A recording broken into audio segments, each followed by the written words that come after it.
Osée chapitre 7. Pendant que je guérissais Israël, l'iniquité d'Éphraïm et la méchanceté de Samarie ont été révélées, car ils étaient ouvriers de mensonges. Et le larron entrera chez Éphraïm, et le brigand le pillera dans ses chemins, comme des chanteurs qui s'accordent entre eux. Je me suis souvenu de toute leur malice, et maintenant leurs pensées les ont enveloppées, et elles sont venues devant ma face. Ils ont réjoui les rois par leur perversité, et les princes par leurs mensonges. Ils sont tous adultères, ils sont comme un feu brûlant pour la cuisson. Tout est chauffé par la flamme lorsque l'on a pétri la pâte, jusqu'à ce qu'elle ait fermenté. Du temps de vos rois, vos princes commençaient la journée par s'enflammer avec le vin. Le roi lui-même étendait la main avec des hommes de pestilence, parce que leur cœur était brûlant comme un four pendant qu'ils s'exaltaient. Éphraïm se rassasiait de sommeil toute la nuit, et quand venait l'aurore, il brûlait encore comme la flamme du feu.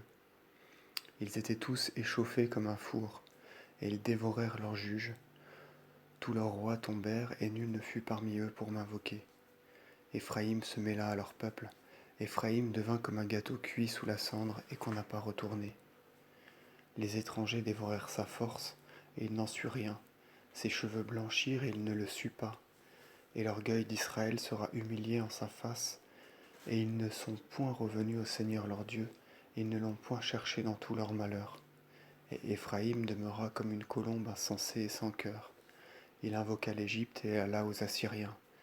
Tandis qu'ils chemineront, je jetterai sur eux mon filet. Je les ramènerai comme des oiseaux du ciel. Je les punirai avec la rumeur même de leurs afflictions. Malheur à eux parce qu'ils se sont retirés de moi. Les voilà tout craintifs parce qu'ils ont péché contre moi. Je les avais rachetés, et ils ont dit des mensonges contre moi. Et leurs cœurs n'ont point crié vers moi, et ils ont hurlé sur leurs couches. Ils ont séché faute de pain et de vin.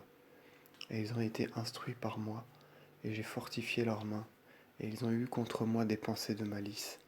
Ils sont devenus à rien, les voilà comme un arc détendu. Leurs princes tomberont sous le glaive à cause de l'intempérance de leur langue. Tel est leur avilissement dans la terre d'Égypte. Tel est leur avilissement dans la terre d'Égypte.